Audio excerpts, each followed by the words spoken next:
मित्रांनो, नवीन एका व्हिडिओमध्ये तुमचं स्वागत आहे। बऱ्याच जणांची तुरीची अजून म्हणावं तशी वाढ व्हायना झाली, तूर पिवळी पडायली, तुरीला फुटवा सुद्धा चांगला नाही। तर आजच्या व्हिडिओमध्ये आपण व्यवस्थापन तुम्हाला सांगणार, त्याप्रमाणे जर तुम्ही नियोजन करताल तर तुम्हाला तुरीमध्ये बंपर उत्पादन होणार आहे। तर व्हिडिओला शेवटपर्यंत पहा आणि सर्वात आधी आपल्या चॅनलला सबस्क्राइब करून घ्या, खाली सबस्क्राइब बटन आहे। नमस्कार, मी ऋषी मोठे पाटील। शेतकरी बंधूंनो, आता आपल्या तुरीला 40 दिवस होऊन गेले, तर तुम्ही बघत असाल तूर आणि सोयाबीन आपण एकत्र प्लॉट केला होता। जबरदस्त सगळी सेटिंग बसली। सोयाबीनला बघा मित्रांनो, फुलं लागले, तर आपण बेडवर 3 सोयाबीनच्या लाईन केल्या होत्या आणि इकडे बेडवर आपण तूर लावली होती। म्हणजे दोन बेड मधलं अंतर आपलं किती आहे, हे दोन अंतर आहे आपलं 4.5 फूट।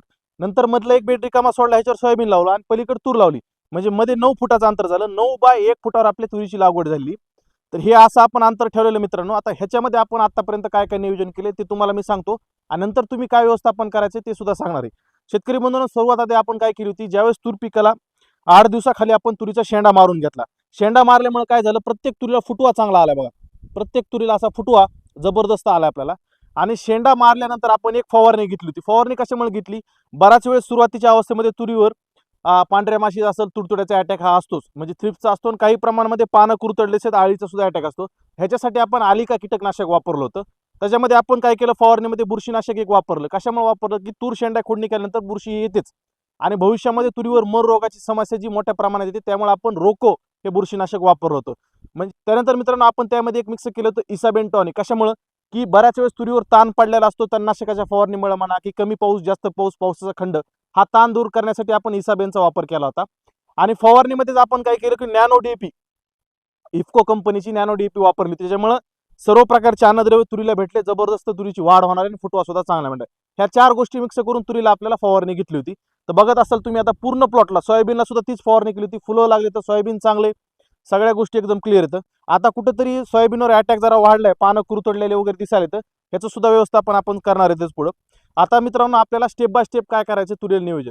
शेतकरी बंधूंनो, तूर पिकाला प्रामुख्याने मुख्य अन्नद्रव्याची गरज असते। तर आपल्याला एक खत मात्र तुरीला द्यायचे, ते कोणतं खत द्यायचंय तर ते मित्रांनो सगळ्यात चांगले 12-32-16। 12-32-16 ची एकरी एक बॅग, त्याच्यामध्ये 10 किलो सल्फर आणि सूक्ष्म अन्नद्रव्य आपल्याला गरज असेल तर द्यायची, कारण की काही शेतकऱ्यांचा जी जमीन असते त्याच्यामध्ये अन्नद्रव्याची कमतरता असते प्रामुख्याने, त्यामुळे सूक्ष्म अन्नद्रव्य आपल्याला देणं गरजेचं आहे। तूर पिकाला झिंक या सूक्ष्म अन्नद्रव्याची गरज असतेच, त्यामुळे 5 किलो किंवा 10 किलो तुम्ही सूक्ष्म अन्नद्रव्य द्यायचे।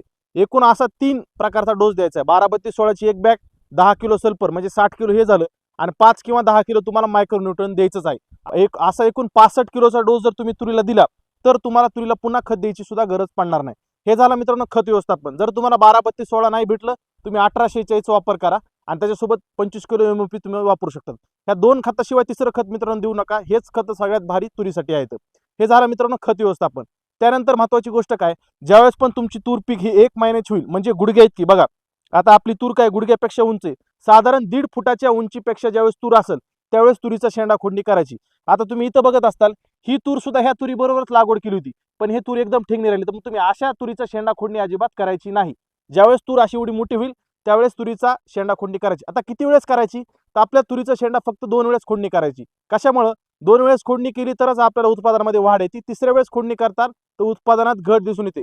हे माझं म्हणणं नाही, हे अकोला कृषी विद्यापीठाचा सुद्धा अभ्यास आहे आणि माझा सुद्धा अनुभव मित्रांनो की तुरीचा 3 वेळेस शेंडा खोडणी केल्यानंतर आपल्याला म्हणावं तेवढा फुटवा भेटत नाही। मित्रांनो 2 वेळेस तुरीचा शेंडा खोडणी करा, फक्त 3 वेळेस अजिबात करू नका। आता मित्रांनो, पहिल्यांदा तुम्हाला तुरीचा शेंडा खोडणी करायची, त्याच्यानंतर फवारणी घ्यायची। फवारणी कोणती घ्यायची तुम्हाला मी सुरुवातीला सांगितली, तीच फवारणी घ्यायची, दुसरं त्यामध्ये काही वापरायची गरज नाही। सर्व प्रकारचं नियंत्रण तुम्हाला त्याच्या पद्धतीने मिळून जाईल।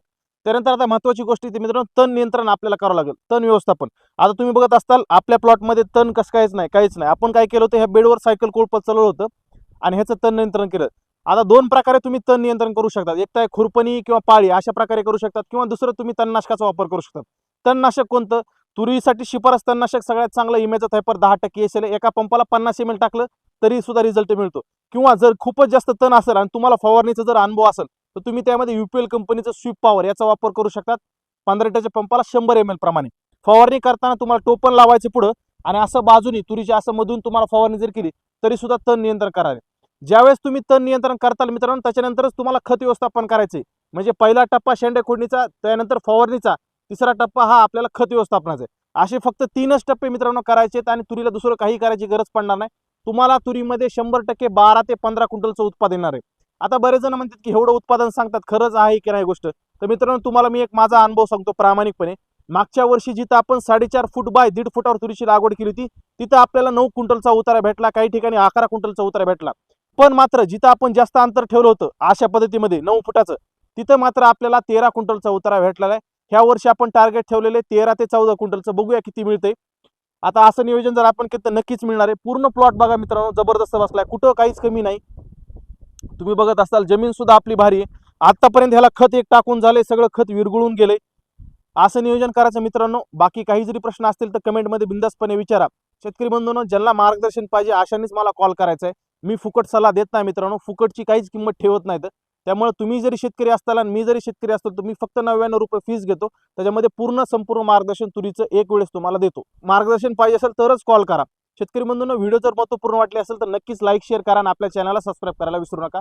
भेटूया पुढच्या व्हिडिओमध्ये. धन्यवाद. जय महाराष्ट्र.